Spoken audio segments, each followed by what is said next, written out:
Good morning, everyone. Welcome to Broyans Farm. Gonna start off today here in the potato storage. Mom bagged potatoes yesterday, but she didn't realize that she probably should have bagged one more 50-pound of whites, so that's what I'm gonna do right now. I say this every time I come in here, which isn't real often. We started off the winter season for our stored potatoes with about 15 bins. There's 14 bins in here and then another bin or two up in the blue shed. Now we're down to, well, there's 3 back there, 5 and 6 right here. Obviously, some potatoes go bad.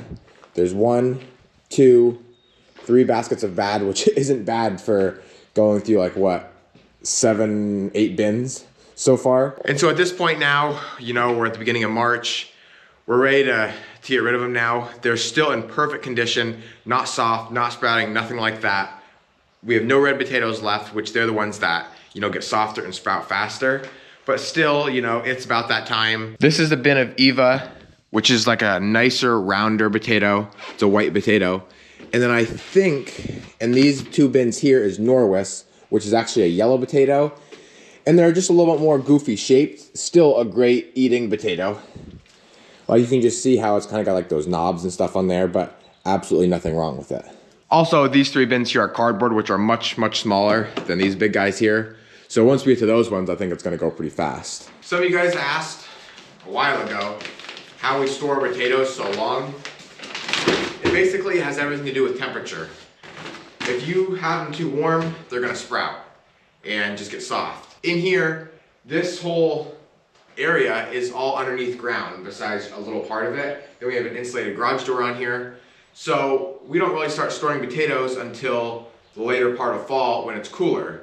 So the potatoes are already cooled down, they're not hot, temperatures aren't real high, and then throughout the winter, it keeps it pretty insulated in here, so obviously the potatoes aren't freezing. If the potatoes are freezing, you're gonna lose them as well because they can't get below 32 degrees.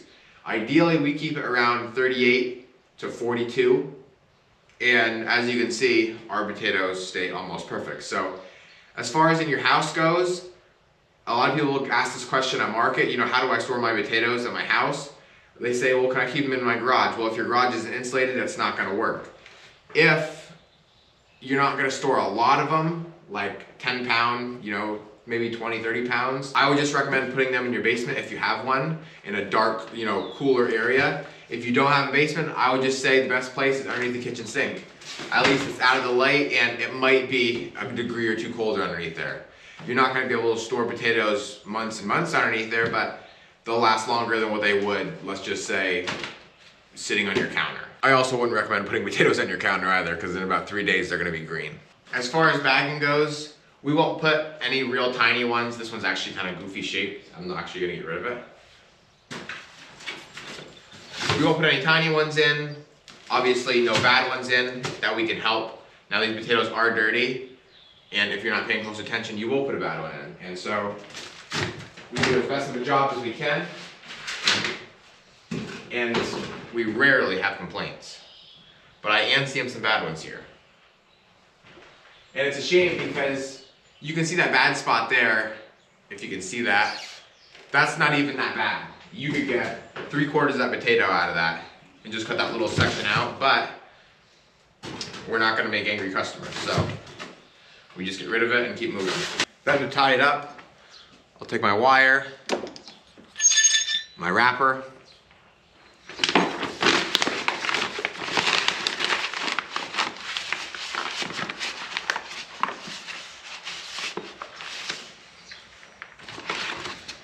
it's already 50 pounds, but I like to make it look even better by just adding a couple more.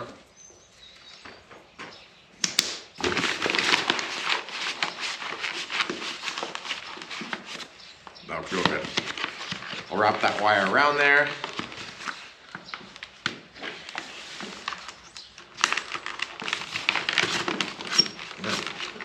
Twist it.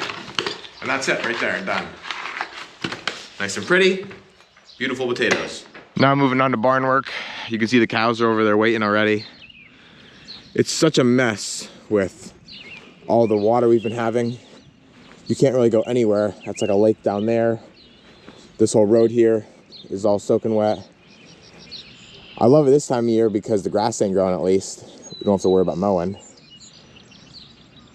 But I'm not a big fan of all the rain. I don't know exactly when the barn was built. This addition, I'm pretty sure, like this whole milk house part, was put on in 1950. But I think the barn was built about 15 to 20 years before that yet. But don't quote me on it. My Pat Broyan would know. Well, it looks like we're just about out of cat food, so I'm gonna have to get that one, go to town.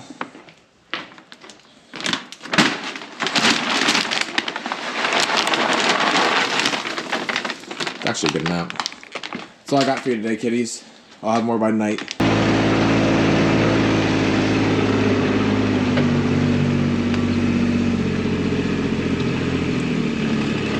The grass is starting to grow in the pasture now with this warm weather we've been having. Just a shame how muddy it is, especially right here with the feed trough. Out there, it's not really so bad.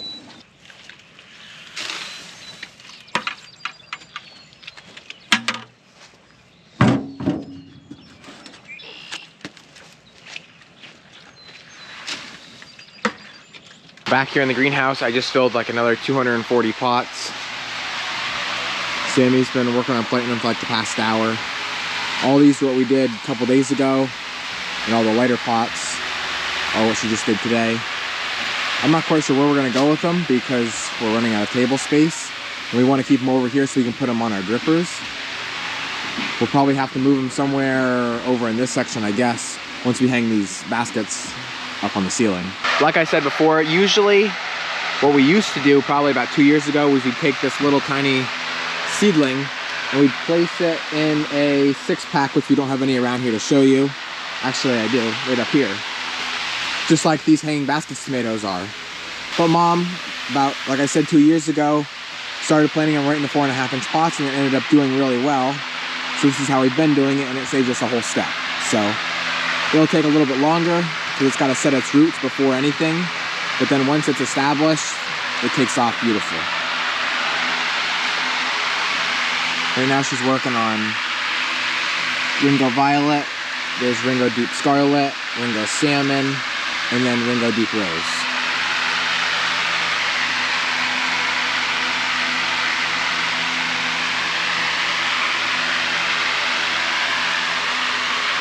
Sammy ran out of room now, and so we got to start getting some hanging baskets out of the way. I think we're going to move these 12-inch hangers over into number 2, because that's where they're going to go anyway. But first, now we got to get hangers on them, which is these guys right here. I just put this one on, and so I think now she'll just go through, get all of them on, and then I might help her carry them over, but I got to get some seeding done. I just got one of the moss hangers on, which is pretty cool. And I got like a braided top on it, just for fanciness. So all the moss will have these metal, and then all of the 12-inch are going to have the plastic, and then the 10-inch just have a smaller plastic. And so there's just little tiny holes that it clips right into. It's got like that satisfying click when it pops in. These also have 4 strands. These are 3 strands.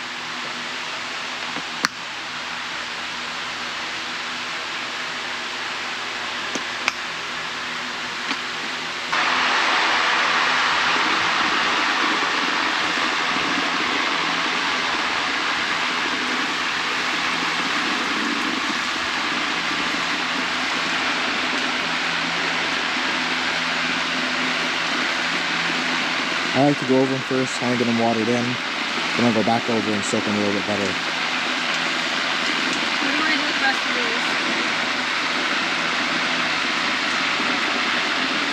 these? So I told Sammy to hang the moss hangers on the first row here. She hung them on the second row, and then I said after the moss, hang the 12-inch, and then for some reason she went to the third row and hung them. So they're gonna have to be moved, but at least they're over in number 2 here now. It's not that big of a deal. Pat's been going to town over here all day by himself.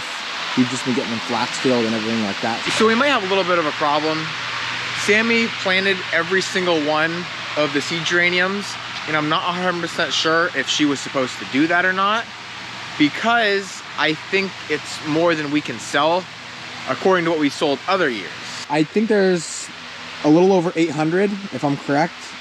This is everything she got done today, along with all this over here.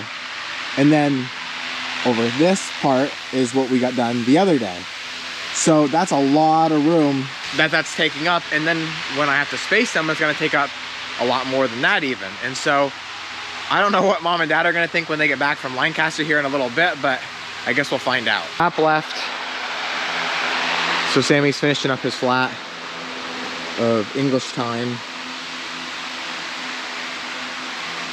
I gotta put these on the ground and start watering them. Mom and dad just got back from Lancaster with the last of our plugs for the season now. Here we have mojito, oh nope, that's strawberry mint, chocolate mint, pineapple, lantana, butterflies love that. This looks like mojito, yep. Coleus, fuchsias, creeping thyme, I think this is Goldilocks, rosemary, and lemongrass. We'll still be doing more seeding, a lot more seeding, but as far as plugs go, this is it now. It's the next day. Before Sammy left, me and her went through and fixed up all the baskets. The only problem we have now is we didn't exactly put the same combos next to each other. And that's just nice for when either we're picking out baskets for market or watering, because sometimes different baskets take more water than others. I think Graham's gonna be coming soon. I gotta get her some tags. I know I showed you guys this last year, but this is just a major, major help from what we used to have. In these bins is what we used to have all of our tags in. Like here, and probably about 10 others. As you can see them all stacked up there. And so last year, I had the idea to get this with all these nice bins. We labeled them, and now all of our tags are in perfect alphabetical order, and it just makes it so simple. So right now, she's gonna be working on portulacas, which is obviously peas.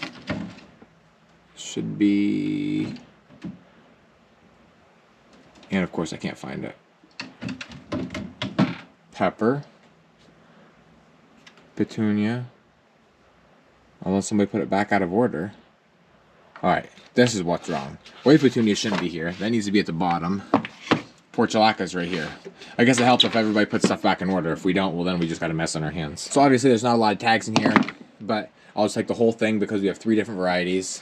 And I'll put that wave petunia back. I think every day the grass is getting greener and greener. I was just talking to Dad about the high tunnel, and he was saying he thinks we're gonna need to bring the push mower in here and mow this down, because it's getting to the point where it's getting so tall that it's just out of hand. I actually should open up the sides. I mean, look at it. It's like a forest in here.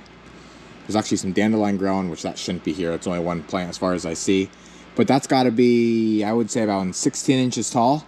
And once we kill that, I can't get the tiller through there. And so something's got to be done about it. With it being shut and then the warmer it gets, and it being with the cold nights, it gets very condensated in there, drips, only waters it more, and well, it just keeps growing faster and faster. So we got to really take care of this. I hate to open this up, but if I'm going to push mow it, I can't be in there. It's like a sauna. So I gotta open up that wiggle wire and then down here, and then I can roll this side up at least. We actually should have been putting plastic on this greenhouse as well this year, but we just thought, well, we can probably get away with it, and we really didn't have the time, so we let it go.